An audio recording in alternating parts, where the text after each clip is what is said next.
Estamos nuevamente reunidos con nuestros abogados de la Mesa Constituyente, con quienes vamos a analizar los cambios que son posibles de incorporar en una nueva Constitución. Por eso damos la bienvenida a Miriam Enríquez, ella es abogada decana de la Facultad de Derecho de la Universidad Alberto Hurtado, y a Sergio Verdugo, es abogado y académico de la Universidad del Desarrollo. Muchas gracias por estar con nosotros, porque además tenemos la posibilidad de analizar y saber cuáles son los cambios que se pueden incorporar en el sistema de pensiones que actualmente rige, porque claro, nos hemos concentrado en la discusión que tiene que ver con el segundo retiro del 10%, pero la verdad es que cuando se redacte la nueva Constitución, probablemente esta reforma previsional pueda quedar en nada o definitivamente también pueda necesitar modificarse. Partimos contigo, Miriam. Pero por supuesto, gracias, Priscila.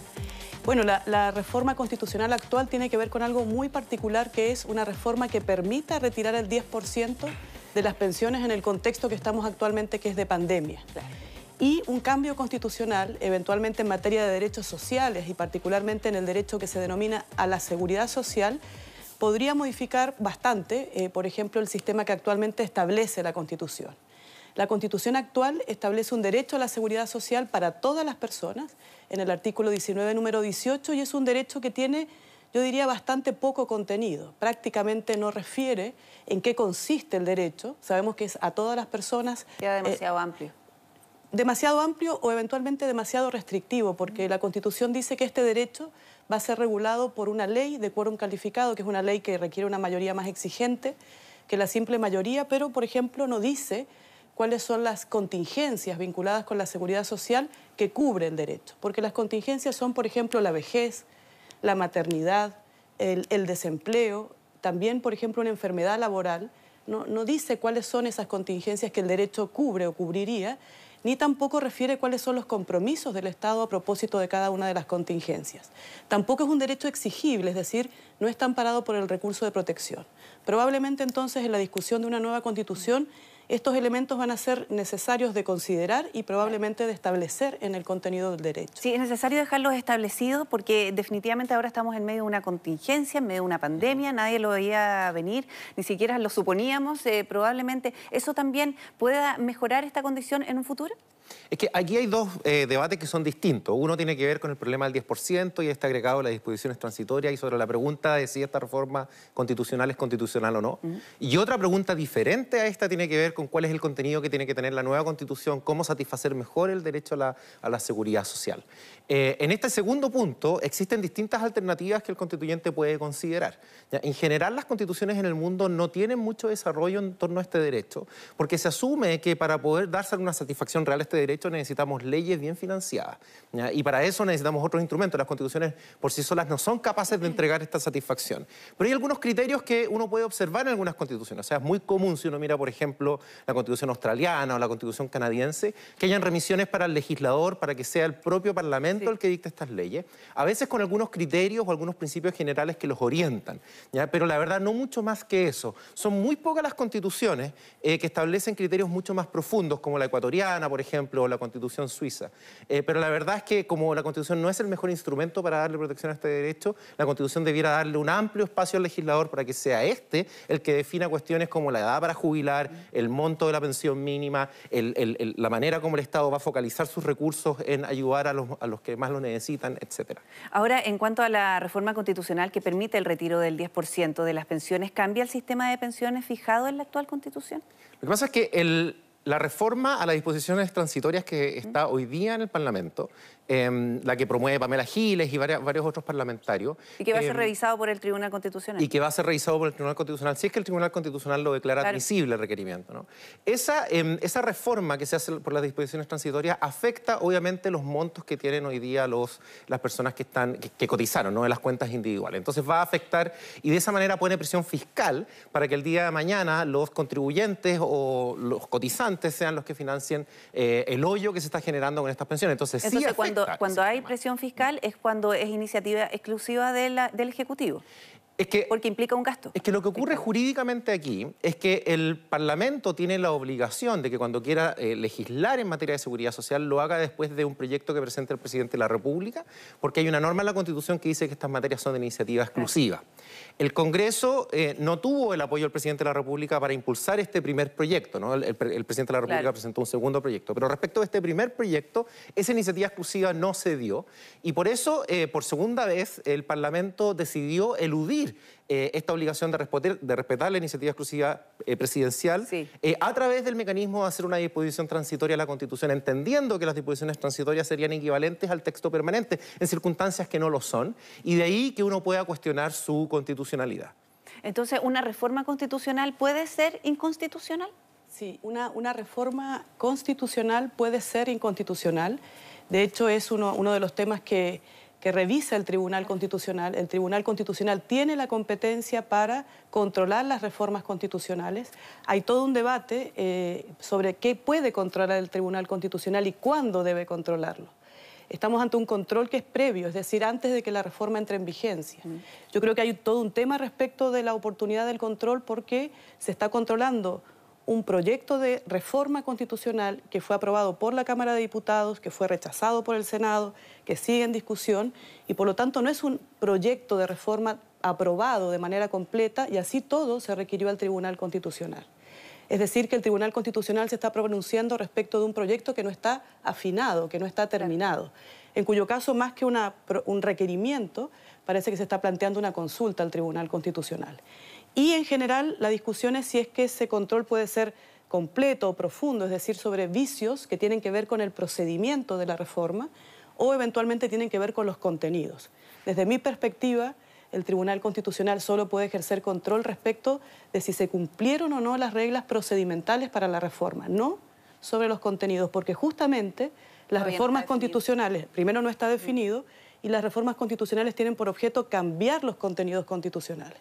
Entonces ahora, siempre va a haber un cambio al contenido. Si nos fijamos en el momento en que el Ejecutivo presenta este requerimiento ante el Tribunal Constitucional, ¿se equivocó en los tiempos? Porque todavía sigue en comisión mixta. ¿No hay un texto que pueda definir o al menos pronunciarse el Tribunal Constitucional? Sí, yo creo que en este caso el requerimiento del presidente de la República al Tribunal Constitucional es totalmente inoportuno porque, insisto, creo que los proyectos de reforma y cualquier proyecto de ley tienen que ser presentados desde que se aprobaron hasta antes de la promulgación. Esa es la oportunidad.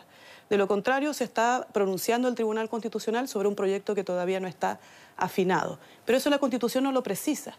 Entonces, también un desafío, eventualmente, de cara a una nueva Constitución, es decir, si es que el Tribunal Constitucional mantiene sus atribuciones de control previo, que es justamente uno de los espacios donde se espera que el Tribunal Constitucional, sus atribuciones sean acotadas, habrá que definir con toda precisión desde cuándo y hasta cuándo se puede solicitar que el tribunal se pronuncie, pero no con la forma de una consulta. El Tribunal Constitucional no es un órgano consultivo, sino que es un órgano que declara la constitucionalidad de las leyes o de las reformas. Ahora entonces queda una situación súper compleja el Tribunal Constitucional, porque de todas maneras va a tener que fallar en este sentido, ¿no? Yo creo que el motivo por el cual la situación es compleja para el Tribunal Constitucional es que esto está en un contexto político donde los jueces normalmente se sienten incómodos.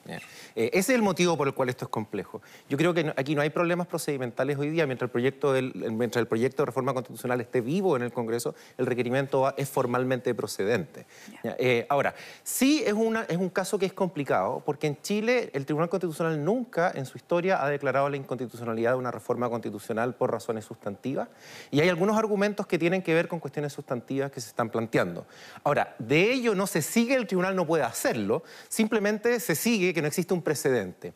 Y como no hay un precedente, este es un caso de primera impresión. Y para los jueces siempre son más difíciles los casos de primera impresión. Ahora, no es raro en el derecho comparado. Hay muchos países en el mundo donde se han declarado reformas constitucionales e inconstitucionales por razones sustantivas, ¿ya? O sea, no es algo que debiera extrañarnos. Y existen muy buenos argumentos para eso también. Si, en mi opinión, el problema más allá del contenido tiene que ver con el uso de esta técnica, que está deteriorando y erosionando el sistema presidencial de nuestra Constitución. Si uno asume que la Constitución tiene una estructura fundamental, sustantiva, que ha sido construida a través de una historia, una tradición constitucional que le da una identidad presidencial, ¿no? Ahí está la reforma constitucional de Frey del 70, hay una historia bien larga. Y esa identidad constitucional está siendo erosionada. Es el único motivo, el único camino, el mejor camino para reemplazar esa identidad constitucional sería por un camino de reforma mucho más agravado y no a través del camino de las disposiciones transitorias. Y en el derecho comparado existen un montón de ejemplos donde disposiciones transitorias se han declarado inconstitucionales por este tipo de motivos. De hecho, en Chile tenemos, aunque es un caso bien especial, el año 85 el mismo Tribunal Constitucional dejó de aplicar una disposición transitoria incluida dentro de la Constitución con razones democráticamente defendibles, ¿ya? Entonces, ¿cuál es el rol que justifica la existencia de los tribunales? Bueno, porque son órganos contramayoritarios que de alguna forma van en contra de lo que dicen las mayorías. Lo que los justifica es su defensa de la democracia. Y para defender la democracia ellos tienen que ayudar a estabilizar y consolidar los procesos institucionales. Cuando la Constitución deja de cumplir eso por prácticas parlamentarias que acumuladas deterioran el sistema político y lo alteran con una lógica y una filosofía distinta, entonces hay buenos motivos para que los tribunales constitucionales intervengan y le pongan freno a esas prácticas, ¿ya? Porque aquí no estamos discutiendo sobre el 10% con esta disposición transitoria. Aquí estamos discutiendo una serie de prácticas parlamentarias que han erosionado el sistema presidencial y esta es la segunda de varias otras que están en camino. Pero el tema es que además se debe pronunciar frente a un tema que tiene mucho apoyo ciudadano y que también deja en una situación muy complicada al Tribunal Constitucional, que es un órgano que definitivamente en la nueva Constitución también va a ser revisadas sus atribuciones. Por eso te digo, es clave lo que falla o lo que en cuanto a cómo se pronuncia. Y va a ser muy impopular lo que haga si es que hace lo que yo creo que debe hacer, ¿ya? Pero es lo correcto y es normal en este tipo de casos, cuando los tribunales declaran que una reforma constitucional es inconstitucional, es muy común que lo hagan en un escenario de alta polarización donde sus decisiones no van a ser necesariamente respetadas por todo el mundo, ¿ya? Es un escenario de polarización, pero el tribunal existe justamente para eso, para mostrarnos un camino donde hay un escenario de polarización y un populismo bien fuerte, digamos, y el tribunal tiene que decir, estos son los caminos institucionales válidos, esta es la forma de estabilizar nuestros procesos políticos y de defender la forma presidencial que tenemos nosotros, y si queremos cambiar la forma presidencial, bueno, tenemos la Convención Constitucional para eso. Ahora, es importante porque... Tengo ahí una reflexión, un matiz con las afirmaciones, algunas afirmaciones de Sergio, porque el Tribunal Constitucional no tiene la competencia para controlar cuestiones de fondo. De hecho, la Constitución no tiene ninguna excepción que diga el Tribunal Constitucional en el control de constitucionalidad no puede, tiene que controlar y tiene que considerar estos límites materiales. Toda la Constitución puede ser modificada. No hay ningún contenido constitucional que no pueda ser modificado. Primera cuestión. Lo segundo es que el Tribunal Constitucional tiene que verificar simplemente si se alcanzaron las mayorías, si se siguió el procedimiento, y para las reformas constitucionales no hay iniciativa exclusiva. Entonces, una reforma constitucional puede ser iniciada por mensaje del presidente o por moción. Entonces, ahí tenemos una cuestión que es distinta al proyecto de ley que tiene que ser de iniciativa exclusiva del presidente versus una reforma constitucional que no tiene iniciativa de un órgano en particular. Más allá de las iniciativas, aquí también lo que se cuestiona es el tema del gasto fiscal proyectado. Claro, ¿Probablemente eso sea más inconstitucional que lo otro? Es que las reformas constitucionales no tienen iniciativa exclusiva. Lo que tiene iniciativa exclusiva de ley, por ejemplo, cuando está involucrado el gasto fiscal o el sistema de seguridad social, es para los proyectos de ley, no para las reformas constitucionales. Y tampoco esta reforma afecta el derecho a la seguridad social, porque la Constitución no dice qué es el derecho a la seguridad social. Hay interpretaciones sobre cuál es el contenido del derecho a la seguridad social. ¿Cómo afectaría esta reforma al derecho a la seguridad social cuando en definitiva solo implica una posibilidad de un retiro del 10% en el contexto de una pandemia? ¿Y por qué tiene sentido que sea una disposición transitoria? Es porque justamente es el retiro que tiene que ver con una cuestión muy puntual, que tiene que ver con un contexto económico totalmente complejo, inédito y para el mundo, y que incluso se ha calificado como un hecho de la seguridad social. Entonces, que se pueda retirar por única vez bajo este contexto calza perfectamente con la idea de lo que es una disposición transitoria. Las disposiciones transitorias, en los requerimientos que se han presentado ante el tribunal, se han señalado que tienen por objetivo, en un sentido estricto, restringido, simplemente ver cómo se aplica la norma constitucional en el tiempo. Pero nuestras disposiciones transitorias no están definidas en la Constitución y han sido utilizadas para todo tipo de asuntos, ya incluso para aprobar un tratado internacional. Tenemos muchas, digamos, experiencias de disposiciones transitorias que claramente no obedecen a esa definición estricta de aplicación de la norma constitucional en el tiempo Y también tenemos otros proyectos de reforma constitucional de una envergadura absoluta, como la reforma del 2005, que tratan sobre una serie de asuntos que son materia de iniciativa exclusiva del presidente cuando se trata de ley, que se iniciaron justamente por una moción parlamentaria. Yo, Priscila, aquí tengo un matiz, si me permite. Lo que pasa es que la Constitución determina cómo se hacen las cosas, qué procedimientos deben seguirse. Y esta materia es una materia propia de ley. Y como es una materia propia de ley, tiene que seguir los trámites de formación de la ley y cumplir con la iniciativa exclusiva, ir a la Comisión de Hacienda, etcétera, etcétera.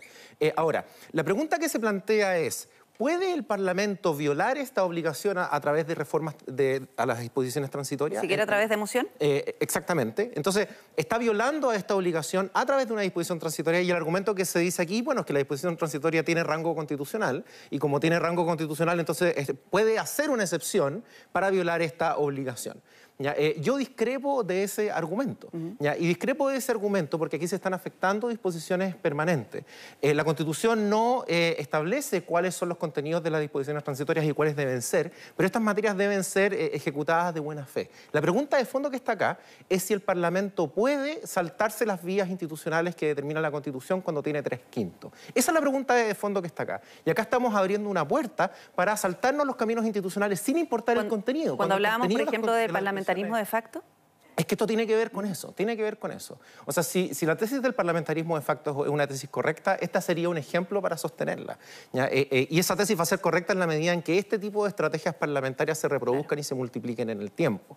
Entonces, los tribunales cuando ellos necesitan, cuando ellos van a revisar el modo como las democracias constitucionales se están deteriorando, normalmente no ven un proyecto gigante, ¿no?, que las deteriora de una, sino que ellos ven una serie de proyectos que las deterioran de a poco y que gradualmente las van erosionando. Y este es uno de esos casos. Por eso el Tribunal Constitucional debiera tomar este caso para sentar un precedente, para ordenar el modo como los parlamentarios debieran comportarse mientras esta Constitución se mantenga vigente, porque de lo contrario, el precedente que se sienta es que la Constitución no importa cuando los parlamentarios obtengan 3/5 y puedan hacer todo lo que ellos quieran. Y esto es clave, porque los parlamentarios después van a poder entonces alterar las reglas de la propia convención mientras la convención esté funcionando, simplemente por cumplir estos 3/5, ¿no? Y eso es algo muy peligroso. Entonces hay que ordenar los caminos institucionales para que esos caminos institucionales sean predecibles, para que la ciudadanía pueda saber cuáles son y para que se cumplan con los pasos que están establecidos. Claro, porque las reglas deben quedar muy claras, porque finalmente si lo dejamos a la buena voluntad probablemente ocurran estas cosas que terminan siendo mucho más complejas. Nos quedamos con muchas dudas, muchas preguntas, y nosotros nos vamos a reunir nuevamente en una mesa constituyente ya la próxima semana. Muchas gracias, Sergio. Gracias, Miriam. Muchísimas gracias, Priscila. Vamos a hacer una pausa en Mega Noticias Alerta y ya estamos de regreso.